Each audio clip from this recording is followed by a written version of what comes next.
নমস্কার, আমি অনিতা। আমার স্টোরি উইথ অনিতা চ্যানেলে আপনাদের সবাইকে অনেক স্বাগত। আজ শোনাব বিভূতিভূষণ বন্দ্যোপাধ্যায়ের লেখা পথের পাঁচালীর ৭ম পরিচ্ছেদ। চলুন শুরু করি। ইন্দির ঠাকুরনের মৃত্যুর পর ৪-৫ বৎসর কাটিয়া গিয়াছে। মাঘ মাসের শেষ। শীত বেশ আছে। দুই পাশে ঝোপে ঝাপে ঘেরা সরু মাটির পথ বাহিয়া নিশ্চিন্দিপুরের কয়েকজন লোক সরস্বতী পূজার বৈকালে গ্রামের বাহিরের মাঠে নীলকণ্ঠ পাখি দেখিতে যাইতেছিল। দলের একজন বলিল, ওহে হরি, ভূষ্ণু গোয়ালার দরুন কলাবাগানটা তোমরা কি ফের জমা দিয়েছ নাকি? যাহাকে উদ্দেশ্য করিয়া কথা বলা হইল তাহাকে দেখিলে 10 বৎসর পূর্বের সে হরিহর রায় বলিয়া মনে হয় না। এখন সে মধ্যবয়সী, পুরো দস্তুর সংসারী। ছেলে মেয়ের বাপ হরিহর খাজনা সাধিয়া গ্রামে গ্রামে ঘোরে। পৈতৃক আমলের শিষ্যেবকের ঘরগুলি সন্ধান করিয়া বসিয়া গুরুগিরি চালায়। হাটে মাঠে জমির ঘরামির সঙ্গে ঝিঙে পটলের দরদস্তুর করিয়া ঘোরে। তাহার সঙ্গে আগেকার সে অবাধ গতি মুক্তপ্রাণ ভবঘুরে যুবক হরিহরের কোনো মিল নাই। ক্রমে ক্রমে পশ্চিমে সে জীবন অনেক দূরের হইয়া গিয়াছে।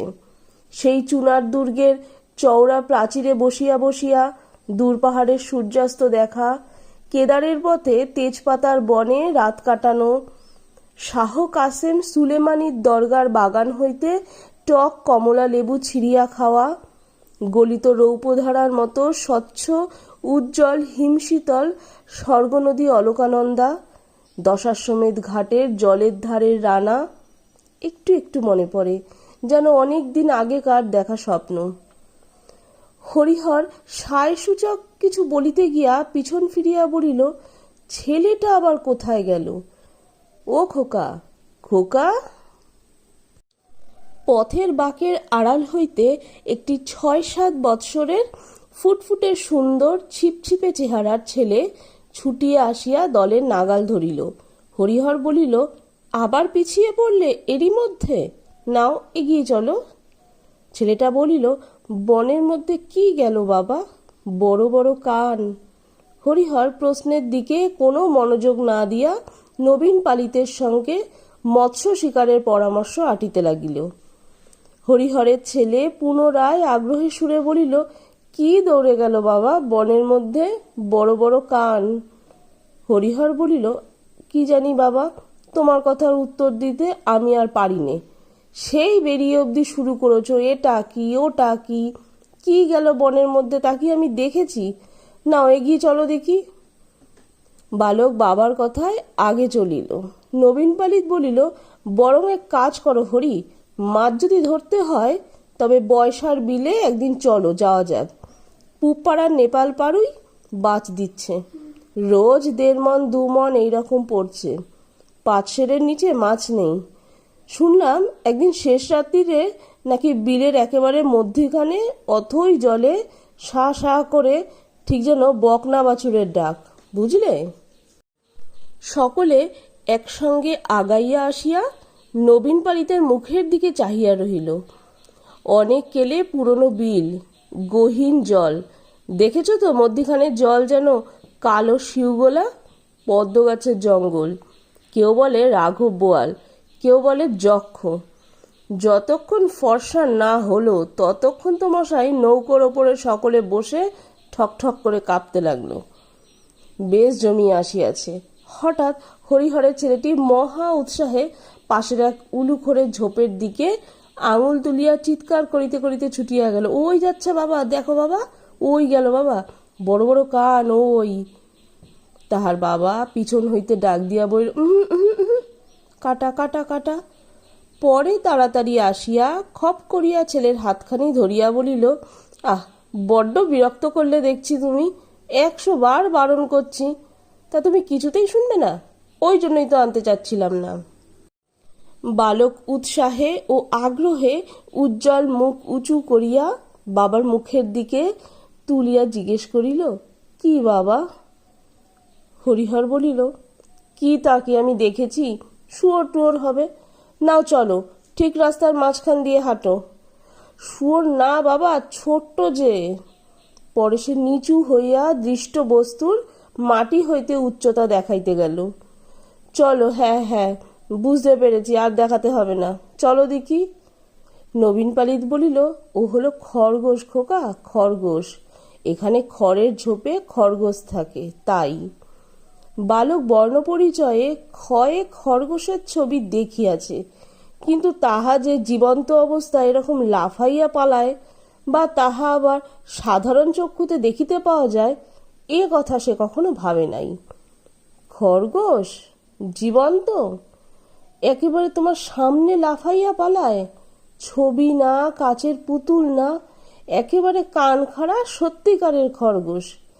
এইরকম ভাট গাছ, বৈচি গাছের ঝোপে, জল মাটির তৈরি নশ্বর পৃথিবীতে এ ঘটনা কি করিয়া সম্ভব হইল?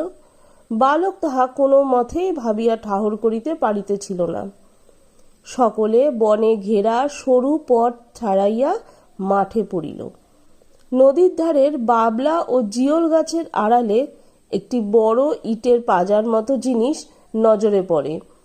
ওটি পুরনো কালের নীলকুঠির জ্বালাঘরের ভগ্নাবশেষ।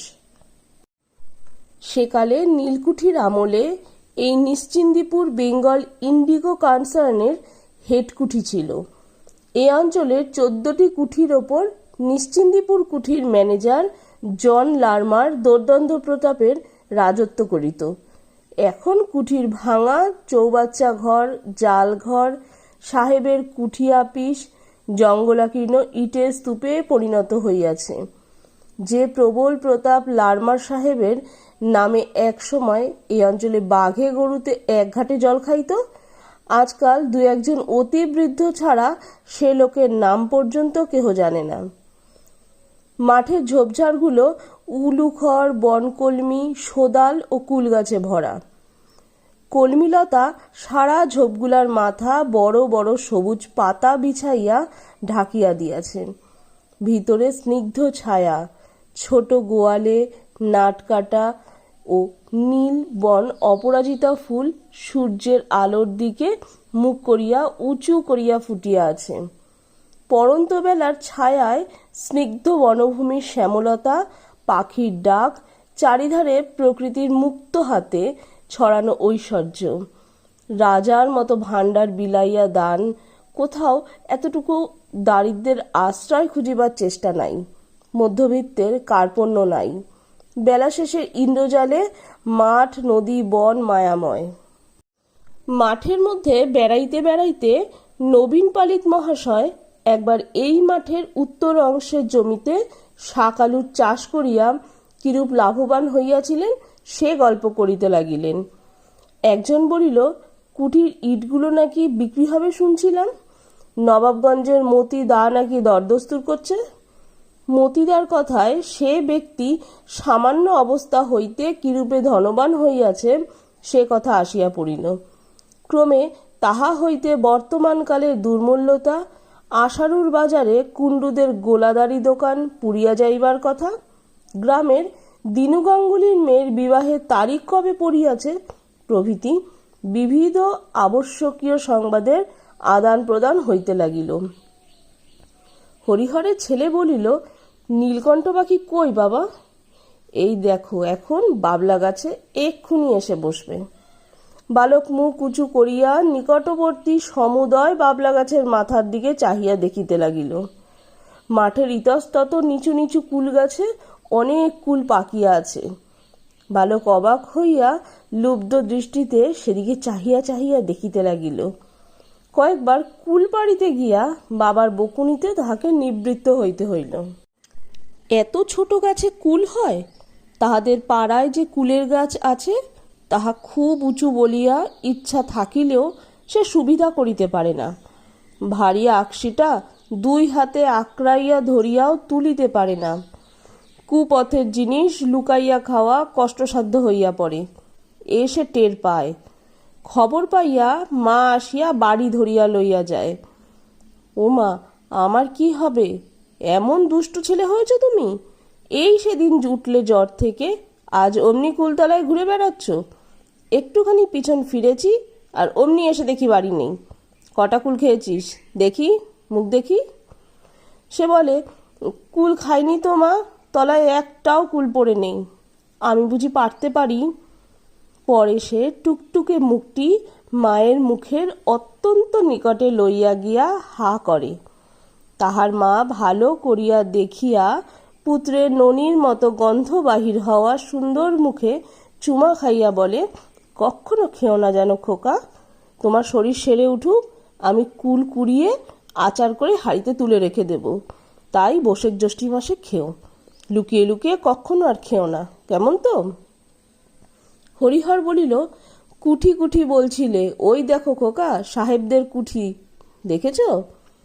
নদীর ধারের অনেকটা জুড়িয়া সেকালের কুঠিটা, যেখানে প্রাগৈতিহাসিক যুগের অতিকায় হিংস্র জন্তুর কঙ্কালের মতো পড়িয়াছিল, গতিশীল কালের প্রতীক নির্জন শীতের অপরাহ্ন তাহার উপর অল্পে অল্পে তাহার ধূসর উত্তরচ্ছদ বিশিষ্ট আস্তরণ বিস্তার করিল। কুঠির হাতার কিছু দূরে কুঠিয়াল লারমার সাহেবের এক শিশুপুত্রের সমাধি পরিত্যক্ত ও জঙ্গলাকীর্ণ অবস্থায় পড়িয়া আছে। বেঙ্গল ইন্ডিগো কনসার্নের বিশাল হেডকুঠির এইটুকু ছাড়া অন্য কোনো চিহ্ন আর অখণ্ড অবস্থায় মাটির ওপর দাঁড়াইয়া নাই।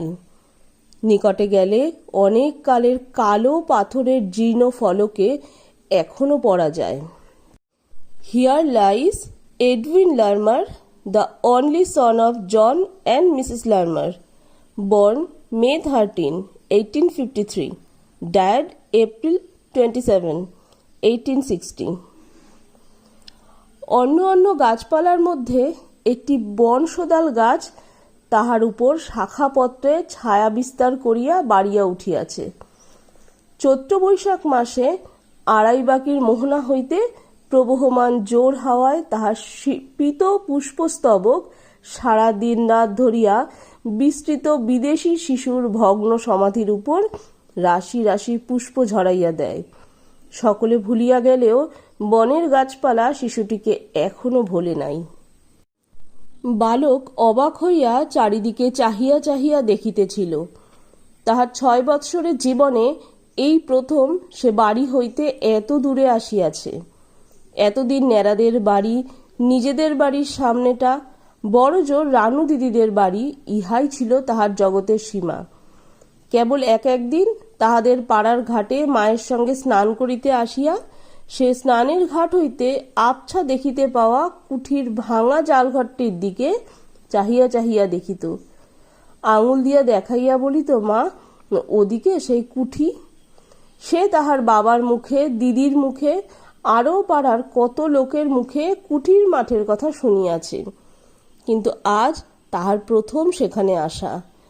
ওই মাঠের পরে ওদিকে বুঝি মায়ের মুখের সেই রূপকথার রাজ।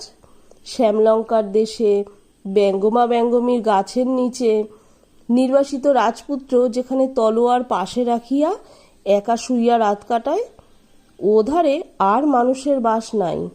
জগতের শেষ সীমাটি এই। ইহার পর হইতেই অসম্ভবের দেশ, অজানার দেশ শুরু হইয়াছে।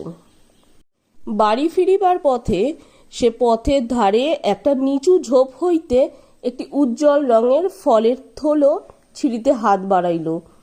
তাহার বাবা বলিল, হ্যাঁ হ্যাঁ হ্যাঁ, হাত দিও না, হাত দিও না, আলকুশি আলকুশি। কি যে তুমি করো বাবা, বড্ড জ্বালালে দেখছি। আর কোনোদিন কোথাও নিয়ে বেরুচ্ছে না বলে দিলাম, এক্ষুনি হাত চুলকে ফসকা হবে। পথের মাঝখান দিয়ে এত করে বলছি হাঁটতে, তা তুমি কিছুতেই শুনবে না। হাত চুলকুবে কেন বাবা? হাত চুলকুবে, বিষ বিষ। আলকুশিতে কি হাত দেয় বাবা? শুয়ো ফুটে রি রি করে জ্বলবে এক্ষুনি, তখন তুমি চিৎকার শুরু করবে। গ্রামের মধ্যে দিয়া হরিহর ছেলেকে সঙ্গে করিয়া খিড়কির দৌড় দিয়া বাড়ি ঢুকিল। সর্বজয়া খিড়কির দৌড় খোলার শব্দে বাহিরে আসিয়া বলিল, এই এত রাত হলো, তা ওকে নিয়ে গিয়েছ না একটা দোলাই গায়ে না কিছু? হরিহর বলিল, আহ, নিয়ে গিয়ে যা বিরক্ত, এদিকে যায় ওদিকে যায়, সামনে রাখতে পারিনে, আলকুশির ফল ধরে টানতে যায়। পরে ছেলের দিকে চাহিয়া বলিল, কুঠির মাঠ দেখব, কুঠির মাঠ দেখব। কেমন হলো তো কুঠির মাঠ দেখা?